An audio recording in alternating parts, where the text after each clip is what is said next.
Goose. I had this video done a week ago, and I kind of sat on it because I want to have this be the first video of the month.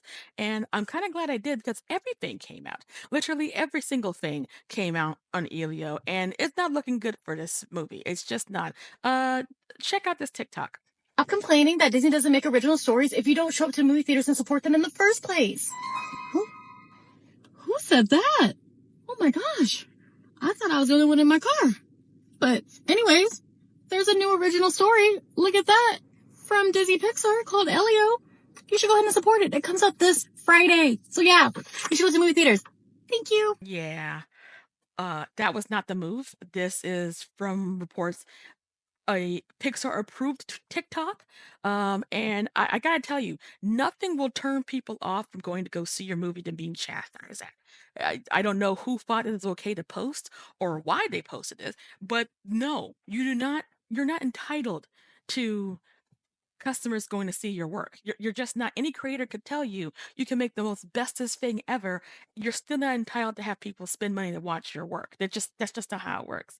And I believe for Pixar, this has been a rude wake up call because they have had several L's in a row in regards to their original movies. And Inside Out did fantastic.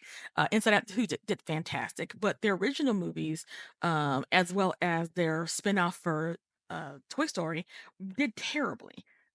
Or have underperformed. And so this only kind of confirms to them that people are not interested in original films, and that's not true. As I mentioned in my last video for K-pop Demon Hunters, there is a hunger for original product, for original shows, movies, you name it, but you have to sell it. You have to make the thing that people would like to see. And the reason why I say this is because the Hollywood Reporter just put out a report talking about how Pixar did some massive rewrites to Elio after the original cut of the movie was screened, and not a single person actually will pay to see the film in theaters. That's your first clue to not do it. I know money was spent in making the movie, but like if not a single person wanted to see the movie, put it on streaming. That's what that means. That goes straight to streaming. That could have been done. But like I said, they had already decided we're just gonna do some editing and cutting things out. And that's only before we find out that Elia was supposed to be, or initially designed to be, a queer coded character. And again, if you're in America, you know how things are going slowly more conservative. But again, in regards to Disney, Disney has never really taken a hard stance either or. There are plenty of people who work at Disney, who work for Disney, who are, queer, but the company itself will be whatever it needs to be to get the most money. They, I can't stress this enough. You cannot depend on a multi-billion-dollar company to be either or. They are capitalists, and if they see more money coming from people who want more conservative ideas, they're going to promote it. If they're seeing more people who want to have a more, open progressive, they're going to support it. Whoever has the most money is where Disney's going to follow. So I would get comfortable. Well, not comfortable. I would get used to not seeing a lot of queer representation, and possibly not a lot of BIPOC representation in future Disney movies, which kind of sucks. But all the more reason why it's very important, if you love animation, if you love movies, if you love entertainment, to look towards independent people, independent studios, independent creators, people who are on YouTube, people who are on TikTok. If you're looking for that, you should start expanding what you consume, because depending solely on what Hollywood is going to give you is going to leave you disappointed. And again, we only need to look at how well K-pop Demon Hunters perform to let you know that's the right choice. And Sony is a multi-billion-dollar company as well. But right now, they've done the right thing on K-pop Demon Hunters. I'll make fun of Sony a little bit later on in the video or whatever. But back to my original video.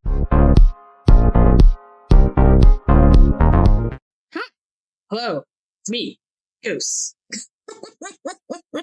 Well. I had a great weekend. I watched K-pop Demon Hunters, and I have been addicted to this movie ever since. And it seems like I'm not the only one because it is now, at the time of recording, #1 on Netflix, which makes me a happy goose. All of my love and flowers to the K-pop Demon Hunters team, Sony, and Netflix for bringing this movie to the masses. I love it. I cannot wait. It's definitely going to get a sequel. Sony is not completely stupid. They're going to do something with it. And I look forward to see what kind of stories they do in the future. I do know Sony had like a slate of original movies, and some even are going to like maybe adult that they're working on doing. So I look forward to seeing what that's going to be about. But if it creates the same kind of creative output that K-pop Demon Hunters did, we should be eating pretty good on top of the first Spider-Verse. But you know who's not having a good weekend? Who did not have a good weekend? Disney. Elio flopped. It flopped hard. It was a 21 milli. I don't think it's doing that well internationally. It's the lowest performing Pixar movie to date. It just be Elemental from 2023. It's just not good. It's not a good thing. And there's a lot of questions on why that is. Why did Elio not hit? And some theories are because the designs are completely unattractive. People are tired of that squishy bean mouth Cal Arts quote unquote style to it, to which I do have some agreement on. I do not like the designs at all. I feel they're very uninspired. They're not the best Pixar designs for it, but they fit for what the story is about. The story is about grief, is about understanding yourself, about finding your own way in a universe that can be completely foreign to you. It works for what it is. It's not my tea, but you know, it works. It functions. It functions for what it is. And me personally, because I haven't seen Elio, I have no interest in seeing Elio. It does not appeal to me. I does not appeal to me. It doesn't mean I think it's bad. It's just it has nothing, no hook to bring me to go see the movie. But I've heard nonstop that it's rated very well. A lot of people who did see it, they felt all the emotions to it, and that's good. I want to champion original 2D animated, 3D animated productions because we need them. It's obvious that the whole entire world is kind of getting into a situation where they're IP fatigued. I mean, even John Wick's spinoff Ballerina didn't do well, and John Wick is a pretty reliable vehicle for movies, but even Ballerina didn't do well. So we're getting to this point where a lot of people are just looking for something original, something that's going to like tickle their senses and feed their souls. And like what happened recently over past like spring with Sinners. Sinners did fantastically well. It was a fresh take on vampires. It had great music. It had, you know, messaging attached to it. It celebrated Black culture. It was everything. So people, when they see something that's original and it delights them, they will support it. They will go and see it. They will watch it. I'll even hazard a guess to slide in Andor, even though Andor is based on an IP. Generally speaking, it's the best thing Star Wars has ever made, period. It really is the best thing Star Wars has ever made. Because it did challenge a lot of things that people were, you know, not expecting or expecting from Star Wars, and did it fantastically. Tony Gilroy literally looked at Star Wars, said, I don't give a shit about your feelings. I'm going to make this show. And he did it. You can like it or not, but he did the damn thing. So Elio should have done well. It should have done well. It should have at least done better than this. And whether you think it's because of the style or not, one thing is 1000% certain is that Disney had no faith in it. Disney did not believe in this movie. They didn't believe this movie after the first trailer dropped, and people's reaction to it were very cold. And since then, they just kind of been operating that it's on a spiraling dooms, and they can't cancel it because the money's already been upped into it. So I think they switched directors and they did some things over, but bottom line is that they're like, you know, this is how it's going to be. And then they did no promotion for it. There was very few trailers, there was very few advertisers for it. Most people didn't even know it existed. There's just no hype for this movie. And Disney, when Disney wants to, they can hype the fuck out of a movie. You know, they can put the money down on it, and they didn't do it for this one. And there's a great video by the YouTuber called Britsword, who made a great video about Treasure Planet, about what happened with Treasure Planet and why it failed at box office, and how Disney sabotaged that movie as well. I highly recommend it. I recommend a lot of Britsword's videos because they're just really, really cozy, very informative vibes for him. And it's heartbreaking. because a lot of talent went into making this movie, regardless of how good the style I feel about it.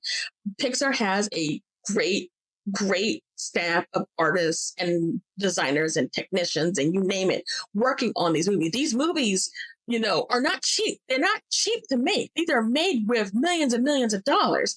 And it shows. It shows in the technical prowess, it shows in the details, it shows in so many assets.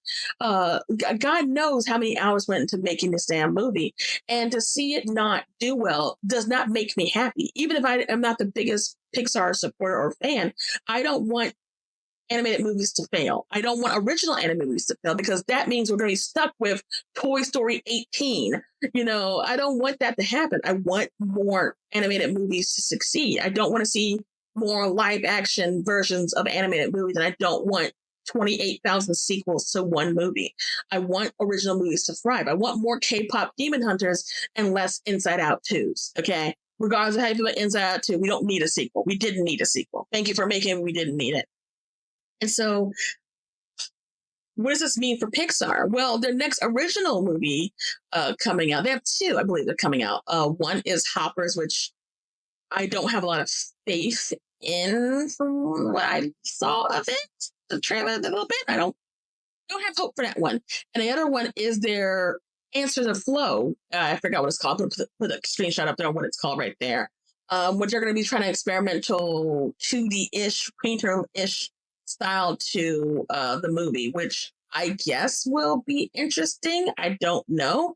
I think it has a high chance of doing well because it's an animal type movie, and those don't really go too badly for Pixar. I don't know. I think it has a good chance with it, but I don't know.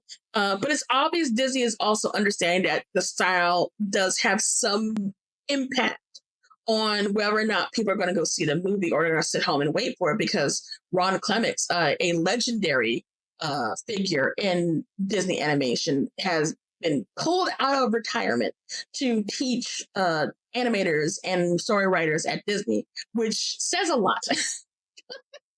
Says a lot that Disney rolled up to his house with a truckload of cash and said, "Can you please teach these motherfuckers how to animate and how to write?" So like, damn. And that's only after I learned that Disney is focusing on doing something that's 2D animated. I don't know what it will be. It could be a trailer for something. It could be a teaser or something. It could be a mini short for something. I don't know. I do not think Disney's going to go full dick deep back in 2D animation. But I could be surprised. The mouse has surprised me many times before. This doesn't automatically mean that every 2D animated movie is better than 3D. I don't believe that. I again, I may not be a Pixar fan, but like, Disney has had 2D duds too. Okay, Home on a Range, anybody? Let's come on now. Let's not pretend. They have had some flopperinos in their stable of bangers as well. But if they can figure out a way to marry their Renaissance past with their experimental current and future, we can get some new classics from Disney again. And I think Elio will fall into that category. I think Elio will be a classic. I think it definitely will be vindicated when it comes out on streaming and people get a chance to see it in the comfort of their own home. But it's not a great feeling. It really isn't. And like I said, I'm letting my bias not get in the way of me being relatively objective to the idea of Elio not being a success, because I don't want that. I do not want Pixar to release flops. I don't want Pixar to have any more layoffs. I don't want to see any more of my animator friends not have jobs because Disney just didn't want to do their fucking job and promote their thing or support them or give them love. And so, yeah, if Elio appeals to you, if there's something in the movie that makes you say, "Oh, I want to check that out," definitely go in the movie theaters. Definitely go out and see it and support the movie before it gets banished to oblivion from Jurassic Park, Superman, and Fantastic Four. Or wait till it comes on streaming like I'm going to do. But yeah, not a great quickie, but thank you so much for watching. My name is Goose. I'm going to watch Kpopdemonhunters again, drink some water. You be safe. I'll see you next time.